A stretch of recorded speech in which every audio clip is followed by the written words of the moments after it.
कर्पूरगौरं करुणावतारं संसारसारम्। ओम शिवाय। जय माता दी। पुनः स्वागत है आप सभी का। आज बात करेंगे ऐसे जातकों के बारे में और विशेषता स्त्री जातकों के बारे में जिनकी ये शिकायत रहती है कि हमारे ऊपर तो किसी ने कुछ ऊपरी क्रिया करवा दी है। बिल्कुल यकीन है, हमें पूर्णता विश्वास है कि कुछ ना कुछ हमारे को किसी ने बंधवा दिया है। स्कैनिंग का जो अनुभव है हमारा, उसमें जब ये विषय आते हैं तो बहुत कम लोग ऐसे होते हैं जिनके ऊपर कोई क्रिया निकल के आती है। 99% 100 में से 99 जातक ऐसे होते हैं जिनको व्यर्थ का वहम होता है। वो वहम वाली क्रिया वो स्वयं से ही पैदा कर लेते हैं। इस वीडियो के माध्यम से मैं आज प्रकाश डालने का प्रयास करूंगा कि अगर सत्यता के आधार पर किसी ने मारण तंत्र का प्रयोग आपके ऊपर किया है और विशेषता स्त्री जातक के ऊपर किया है, तो किसने किया है, पहले तो वो उसको कैसे पकड़ा जाए, मैं जो आपको समझाने का प्रयास करूंगा उसके माध्यम से आप सरलता से पकड़ लेंगे। और क्या क्या लक्षण आने प्रारंभ हो जाते हैं आपके शरीर में और इससे बचने के उपाय क्या हैं। तो विषय रहेगा मैली तंत्र विद्या, निचले स्तर की तंत्र विद्या। तंत्र बहुत पवित्र शब्द है, इसलिए मैंने यहाँ पर सम्मान बनाए रखते हुए तंत्र का शब्द प्रयोग करा है। मैली तंत्र विद्या का मारण प्रयोग जिस स्त्री पर होगा उसके शरीर में क्या बदलाव आने शुरू हो जाएंगे, इसको जड़ से कैसे खत्म करें। प्रार्थना रहेगी, बहुत इम्पोर्टेंट विषय है और कॉपी पेन लेके बैठ जाइएगा। इस विषय को भी अच्छी प्रकार समझाने का मैं पूर्ण प्रयास करूंगा आप सभी की सेवा में। चलिए प्रारंभ करते हैं। पहले समझेंगे डीप स्कैनिंग के अनुसार लक्षण एवं प्रभाव। थोड़ी सी वीडियो लंबी हो जाएगी क्योंकि विषय बहुत ज़्यादा डीप का है। पहला पॉइंट समझेंगे, जिस भी माध्यम से मारण किया जाएगा वह माध्यम किसी के द्वारा आपके घर में अवश्य आएगा तथा आपका स्पर्श होने के पश्चात ही अपना प्रभाव दिखा पाएगा। जो भी व्यक्ति आपके घर पर इस माध्यम को लेकर आएगा वह सीधे तौर पर वही होगा जो इस मैली विषम तंत्र क्रिया का जिम्मेदार है। जो भी यह करेगा उसे पूर्ण विश्वास होगा कि संभवतः आपको तत्काल मृत्यु आ जाए, ऐसा उसका मानना होगा, क्योंकि वो खुद को ईश्वर की उपाधि देकर बैठा हुआ है। परंतु ऐसा होगा नहीं। किसी प्रकार की राख या मीठा खाद्य पदार्थ ही यहाँ माध्यम लागू रहेंगे या माध्यम माने जाएंगे। बहुत क्लियर है इस पॉइंट में। अब बढ़ते हैं दूसरे पॉइंट की तरफ। इसके बाद प्रभाव तुरंत आना शुरू हो जाएगा। अगर आपने स्पर्श नहीं करा है सीधे तौर पर उस माध्यम को, राख को या मीठे खाद्य पदार्थ को, तो कुछ नहीं होगा। ये बात ध्यान रख लीजिएगा, स्पर्श करना ही पड़ेगा। इसके बाद प्रभाव तुरंत आना शुरू हो जाएगा तथा 11 दिन पश्चात क्रिया अपना पूर्ण आसन आपके शरीर पर स्मृति के रूप में आपके अवचेतन मन में जमा लेगी। क्लास के सभी बच्चे ध्यान देंगे, इस पॉइंट में ये जोर दिया गया है कि स्मृति के रूप में, यानी कि अगर आपके पास कोई ऐसा केस आता है तो पहले ये देखिए कि स्मृति कहाँ पर जुड़ी हुई है, उसको नष्ट करने का प्रयास करिए। उससे बड़ी स्मृति, रूल नंबर 2 एनर्जी का यहाँ पर लागू हो जाएगा, ध्यान रखिएगा। पड़ने वाले प्रभावों में धीरे धीरे आपकी टांगें, आपकी कमर, पूर्ण शरीर टूटना, निचला रक्तचाप, लो बीपी की समस्या, मुख से तीव्र दुर्गंध आना, अति विकृत गठिया बाई उत्पन्न होना तथा अचानक गंभीर दुर्घटना के माध्यम से शरीर या परिवार को क्षति पहुंचना शामिल रहेंगे। प्राण नहीं निकलेंगे, चिंता करने की कोई आवश्यकता नहीं है। तीसरा पॉइंट समझेंगे इसमें, कोई भी मैला तंत्र प्रयोग तभी ही हो पाएगा जब आपके पास किसी भी रूप में चल या अचल संपत्ति अर्थात भूमि, मकान, स्वर्ण, रजत इत्यादि हों। चल अचल का अर्थ हो गया चल जो कहीं भी लेके जा सकती है, लेके जाई जा सकती है प्रॉपर्टी, और भूमि हो गया, मकान होगा, इसको हम उठा के कहीं नहीं लेके जा सकते हैं। ये होगी चल और अचल संपत्ति। अगर है तो ये कंडीशन लग जाएगी, और कुछ नहीं है आपके पास तो किसी के पास इतना समय नहीं है कि आपके वहम को पुष्ट कर पाएगा कि आपके ऊपर किसी ने कोई कुछ करवा दिया है। ये बात ध्यान रख लीजिएगा, बहुत स्पष्ट तरीके समझाने का मैं प्रयास कर रहा हूँ।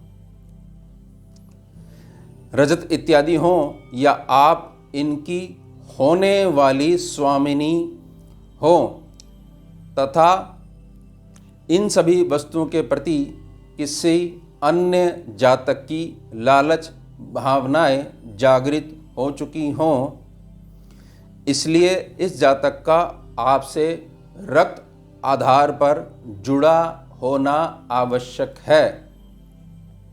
बाहर मत खोजो, घर के भीतर ही बैठा हुआ है। अर्थात आप दोनों के पितर पूर्वज पक्ष एक ही होंगे, आपके कुटुंब का ही है, तथा यह जातक स्वयं इस प्रयोग को कराने से पहले आपके निवास स्थान पर अवश्य आएगा। ये बात ध्यान रख लीजिएगा, कम से कम 3 महीने पहले आएगा ही आएगा, बगैर आए नहीं हो सकता उसका ये प्रयोग सफल। चौथा पॉइंट समझेंगे, अति गंभीर प्रभावों में आपके शरीर से बहने वाला पसीना किसी भी स्वर्ण धातु को नष्ट कर देगा या उसका स्वरूप बदल देगा, अर्थात उसे पीतल या तांबा धातु में बदल देगा। सोना जो पहनोगे कुछ ऐसा आपके पसीने में असर हो जाएगा कि धातु जो है अपना स्वरूप बदल लेगी। बहुत गहरा विषय है ये। जो पसीना जो होगा, जब बहुत ज़्यादा आप के ऊपर इसका प्रभाव पड़ने लग जाएगा या बहुत लंबा समय हो जाएगा और आपने कोई उपाय नहीं करा है, काट नहीं करी है, तो आपका जो पसीना है, आपके सभी जो स्वर्ण के आभूषण हैं आप उनको पहन ही नहीं सकते। आप पहनोगे तो उनका स्वरूप बदल जाएगा, ध्यान रख लीजिएगा। आपके शरीर में बीमारी सभी को दिखाई देगी, परंतु डॉक्टरी रिपोर्ट में सब कुछ सामान्य ही आएगा।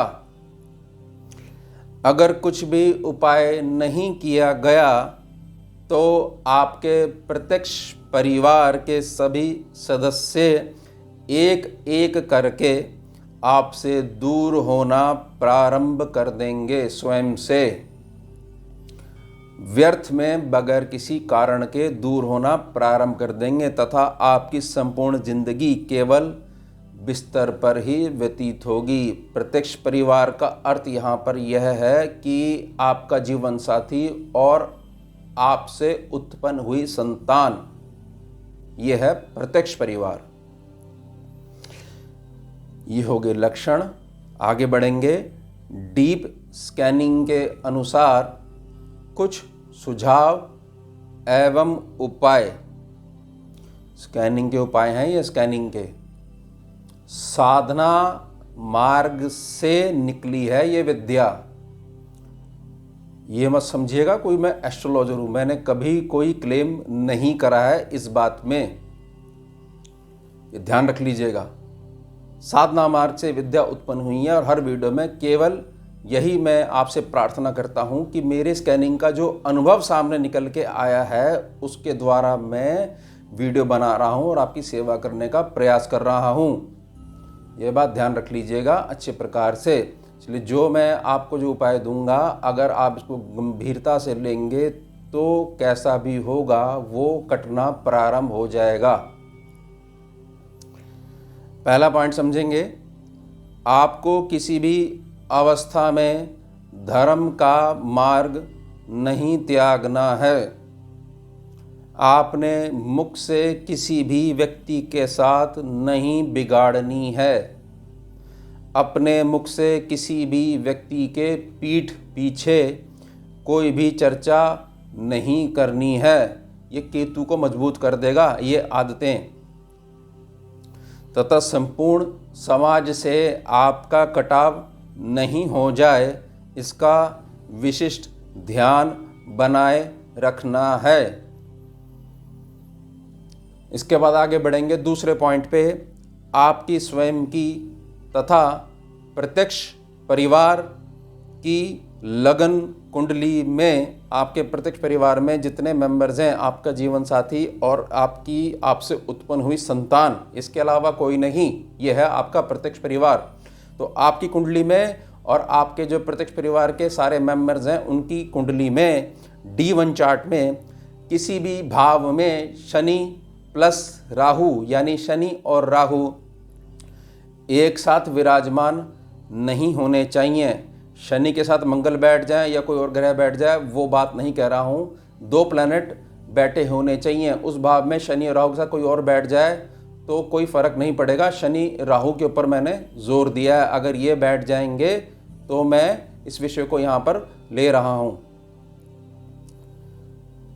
नहीं होने चाहिए। अगर ऐसा है तो आपके घर में हर जगह हरियाली होनी ही चाहिए, विशेषता आपकी छत के ऊपर। अगर आपकी छत नहीं है, मान लीजिए फ्लोर पे रहते हैं, फ्लैट में रहते हैं, तो यहाँ पर छत नहीं है तो आसपास जितनी हरियाली हो सके, बालकनी होगी वहाँ होनी चाहिए। ये मेरी बड़ी प्रार्थना रहेगी। और पहले चेक कर लीजिएगा शनि राहु कहीं बैठे तो नहीं हुए, केवल D1 चार्ट में, ये ध्यान रख लीजिएगा। किसी मेंबर के होंगे तो। तीसरा पॉइंट है इसमें। इसके बाद नित्य स्वभाव के आधार पर आपकी लगन कुंडली के षष्ठम छठे 6th हाउस रोग भाव पर सूर्यदेव को लेकर आना है। कहीं भी बैठे होंगे सूर्यदेव को वहां से प्रार्थना करेंगे कि आपने छठे घर में चलना है। चलिए, 8वें भाव में शनिदेव को लाना है तथा तीसरे भाव पर राहु देव को लेकर आना है। सूर्य छठे स्कैनिंग में, डीप स्कैनिंग में 8वें शनि, तीसरे घर में राहु। जितना मर्जी जोर लगा लो कुछ नहीं बिगाड़ सकते ऐसे जातक का। तो अब मैं क्या प्रार्थना कर रहा हूं कि हमें क्या करना है, इन तीनों ग्रहों की प्लेसमेंट बदलनी है। समझते हम आगे इसमें। चौथा पॉइंट में, जब आपका कोई मानसिक शत्रु आपकी स्मृति में नहीं होगा तो सूर्यदेव षष्ठम छठवें घर पर आ जाएंगे, स्वयं से आ जाएंगे ऊर्जा रूप में। अपने जीवन में धर्म बनाए रखेंगी आप जो पीड़ित हैं, जातक, स्त्री जातक, तथा श्री गीता जी का एक अध्याय नित्य पाठ करेंगी तो शनिदेव अष्टम घर पर आ जाएंगे और महात्म्य के साथ पढ़ेंगी आप हिंदी में ही। संस्कृत में पढ़ेंगी तो बहुत अच्छा है। तथा जब आप संपूर्ण समाज से पुनः जुड़ जाएंगी तथा अत्यधिक मौन रहते हुए शिव नाम का जाप करती रहेंगी, तब राहुदेव तीसरे घर में आ जाएंगे 108 दिनों के पश्चात। ये तीनों ही कंडीशन 108 दिनों तक अगर ऐसा स्वभाव दिनचर्या बनाकर रखेंगी तो आ जाएंगे। ये हो गई आपका सेल्फ डिफेंस, चालू हो गया मैकेनिज्म। प्लैनेट्स को आपने ऐसे कर दिया कि प्लैनेट्स अब वो जो क्रिया है उसको काटना शुरू करेंगे, क्योंकि वो स्मृति के रूप में बैठी हुई है। ये ध्यान रख लीजिएगा। और आप अंतःकरण में, अंतःमन में, अवचेतन मन के आधार पर यह मान चुकी हैं, आपका पूर्ण विश्वास है किसी ने कुछ करा रखा है, वहां से उसको बल मिलता है। ये ध्यान रख लीजिएगा। 5वां पॉइंट समझेंगे इसमें आगे। कोई भी मैली तंत्र क्रिया केवल तब ही आपके ऊपर अपना प्रभाव दिखा पाएगी, मतलब राख जो है उसको छू लिया और खाद्य पदार्थ है उसको खा लिया, पानी पी लिया, पच गया वो, इसके बाद भी एक कंडीशन और है। जब आपका प्रारब्ध सामने आकर खड़ा हो जाएगा या आपका वर्तमान कर्म किसी भी अवस्था में अगर आपके पितृपक्ष या पूर्वज पक्ष आपकी तरफ पीठ करके बैठ जाएंगे, आपसे मुंह मोड़ लेंगे स्त्री जातक से, या आपके द्वारा किए गए पुण्य कर्मों के अभाव में बलहीन हो जाएंगे। पुण्य नहीं करोगे, पितरों पूर्वजों को ताकत नहीं मिलती है, ताकत नहीं होगी तो क्या आशीर्वाद देंगे, ये ध्यान रख लीजिएगा। दो तरफ का मार्ग है ये पितृ सेवा, पितरों को तारना, ये ध्यान रख लीजिएगा। बलहीन हो जाएंगे या किसी श्रेष्ठ आध्यात्मिक पुरुष की आत्मा, पुरुष का अर्थ पुरुष स्त्री से नहीं है, आध्यात्मिक जातक से मैं ये कहने का प्रयास कर रहा हूं कि आत्मा को ठेस पहुंचाने के लिए स्वतः ही बंध जाएंगे। किसी आध्यात्मिक पुरुष का आपने मखौल बनाया है, व्यंग बनाया है, लिमिट भूल गए हो आप अपनी, तो केवल ऐसा करने मात्र से पितर बंध जाएंगे आपके, ध्यान रख लीजिएगा। और पहचान नहीं सकते आध्यात्मिक पुरुष को, कपड़ों के माध्यम से कभी पकड़ में नहीं आएगा। आध्यात्मिक पुरुष क्या हुआ कि जिसकी भावना, चेतना हमेशा कहाँ बैठी रहती है, कम से कम उसके अनाहत चक्र में सदैव विद्यमान रहती है, और उससे भी ऊपर का जातक होगा, यानी जो आध्यात्मिक पुरुष होगा, फिर वो विशुद्धि में ना हो, आज्ञा चक्र में ना हो, अजना चक्र में ना हो और सहस्रार चक्र में ना हो, बहुत बड़ी मुसीबत खड़ी हो जाएगी, ये ध्यान रख लीजिएगा। केवल तभी आप मारण की चपेट में आ पाएंगे। और इसका उल्टा कर लो, एक केस में तो भाई आपसे भूल हो गई, और अगर ऐसा है और किसी आध्यात्मिक पुरुष की प्रसन्नता, आशीर्वाद आपके साथ चल रहा है, तो वो भी काट देगी, सब काम हो जाएंगे। तो मैंने यहाँ पर दो चीज़ों पे बहुत जोर दिया, पितृ पूर्वजों की प्रसन्नता और किसी आध्यात्मिक पुरुष का आशीर्वाद। किसी भी रूप में हो सकता है, वाणी के रूप में भी हो सकता है, किसी वचन के रूप में भी हो सकता है, मंत्र के रूप में भी हो सकता है, उसकी फोटो से भी काम चल जाता है, इतनी ताकत होती है। ध्यान रखिएगा, बहुत इंपॉर्टेंट पॉइंट है ये। आगे बढ़ेंगे। छठा पॉइंट, अंतिम पॉइंट, आपके घर से प्रत्येक अमावस्या तिथि पर भारतीय देशी गौ माता के निमित्त 21 रोटियां आजीवन जानी चाहिए। हर 6 माह में, हर 6 महीने में एक बार गौशाला जाकर आपने गौ दान अवश्य करना है। आपके घर में रुद्राक्ष तथा भांग का पौधा अवश्य होना चाहिए तथा आपके यहाँ प्रत्येक सांझ संध्या श्री राम तुलसी जी पर देशी घी का दीपक, दिया मिट्टी का अवश्य लगना चाहिए। रोज़ नया दीपक होना चाहिए, नया दिया होना चाहिए, पुनः इस्तेमाल नहीं करना है। किसी बुजुर्ग कुम्हारनी माता जी तथा बुजुर्ग किन्नर दीदी का आशीर्वाद लेते रहना अति आवश्यक रहेगा। शरीर टेढ़ा होना शुरू हो गया है तो भारतीय देशी गौ माता का झूठा पानी नित्य स्नान हेतु प्रयोग करते रहें। अमावस्या तिथि पर रोटी जानी है आजीवन। 21 रोटियां आपके घर से जानी चाहिए, तवे वाली रोटियां। ये होगी पहली बात। हर 6 महीने में एक बार, जब तक आप पूर्णतः स्वस्थ नहीं हो जाते हैं तब तक गौशाला जाइए।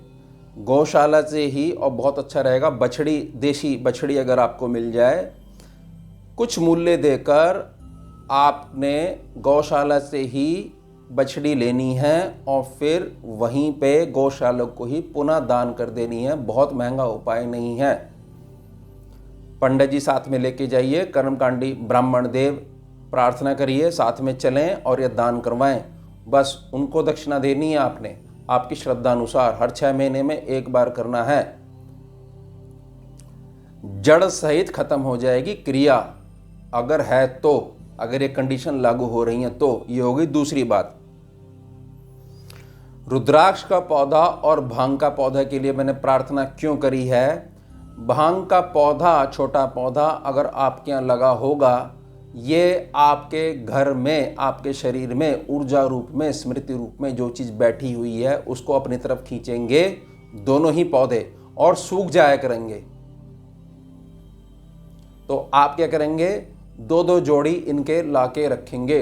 अब रुद्राक्ष का पौधा बहुत आसानी से मिल जाता है, नर्सरी से आप ले आइएगा। और जो माली होंगे उनसे प्रार्थना करिएगा कि हमें भांग का छोटा पौधा दे दीजिए, जो है हमें इसको घर पे रखना है। ये दोनों ही पौधे जो हैं, मेरा जो अनुभव रहा है, तो बहुत ज़्यादा तेज़ धूप के पौधे नहीं होते हैं, ये ध्यान रख लीजिएगा। और ये सूखना शुरू हो जाएंगे तो इसमें, इसको हृदय से मत लगाइएगा। ये आए ही इसलिए हैं, आपकी रक्षा करने के लिए। ये सूखते रहेंगे, आप लेके आते रहिए। लेकिन सूखने का अर्थ ये नहीं है कि कुछ हो नहीं रहा है। ये है कि इतने प्रतिशत वो संकट अपने ऊपर लेते हैं, तो वहाँ पर जो 100 संकट बैठा हुआ है, धीरे धीरे एक पॉइंट करके वो कटना प्रारंभ हो जाएगा।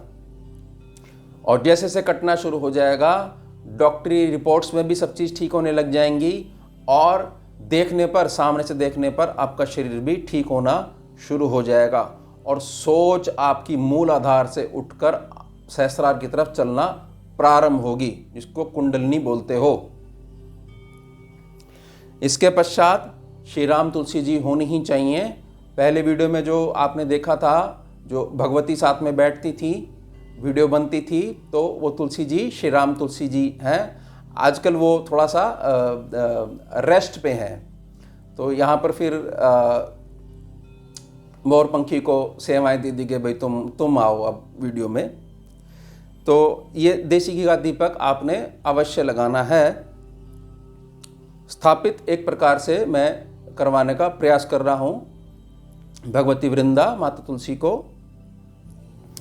उसके बाद मैंने प्रार्थना करी है, कुम्हार जो होते हैं, इनके यहाँ जो इनकी माता होती हैं, इनसे व्यवहार बनाइए, व्यवहार रखिए, और अगर वो आपको आशीर्वाद दे देती हैं, माता जो बुजुर्ग माता हैं, तो उनके आशीर्वाद में ही इतनी ताकत है कि ये चीज़ जो है भागना शुरू हो जाएगी। जो क्रिया जो करी गई है वो भागना शुरू हो जाएगी।